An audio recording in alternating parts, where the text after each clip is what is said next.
Hi students, 10th science numerical problems ரொம்பவே டஃப்னு யோசிக்கிற ஸ்டூடெண்ட்ஸுக்கு நான் இன்றைக்கி அதை எவ்வளோ ஈஸியாக சால்வ் பண்ணலான்ற டிப்ஸ் அண்டு ட்ரிக்ஸோடு வந்திருக்கேன்.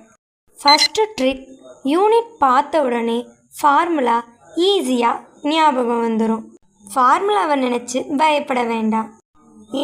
என்ன ஃபோர்ஸோட யூனிட், கேஜினா வெயிட்டை குறிக்கும். வெயிட் என்னன்னு சொல்லுவோம், மாஸ்ன்னு சொல்லுவோம்.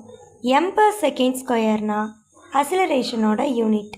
ஸோ யூனிட்டை வச்சே இவ்வளோ ஈஸியாக ஃபார்முலாவை கொண்டு வந்துடலாம். அதனால் ஃபார்முலாவை நினச்சி பயப்படாதீங்க. இதே மாதிரி வேறு ஏதாவது யூனிட் வச்சும் ட்ரை பண்ணி பாருங்கள். செகண்ட் ஒன் பார்க்கலாம். சயின்ஸை பொறுத்த வரைக்கும் ஈக்குவேஷன் கன்ஃபியூஷன் ஆகிறதுக்கு ரொம்ப பெரிய ப்ராப்ளம், எல்லா ஃபார்முலாவுமே ஒரே மாதிரி இருக்கும். இதை எப்படிடா ரீஅரேஞ்ச் பண்ணலான்னு யோசிப்பீங்க.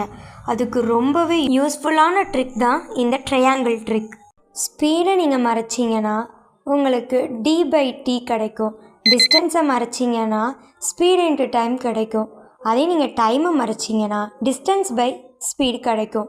இவ்வளோ ஈஸியாக ஃபார்முலா மனப்பாடம் பண்ண முடியும் அப்படின்னா நீங்கள் ஏன் டைம் வேஸ்ட் பண்ணுறீங்க?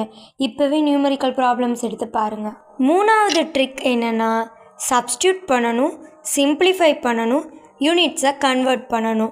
ஃபஸ்ட்டு ஃபார்முலாவை எழுதுங்க. நெக்ஸ்ட்டு நீங்கள் வேல்யூஸை சப்ஸ்டியூட் பண்ணுங்கள். யூனிட்ஸ் சேமாக இருக்கான்னு செக் பண்ணுங்கள்.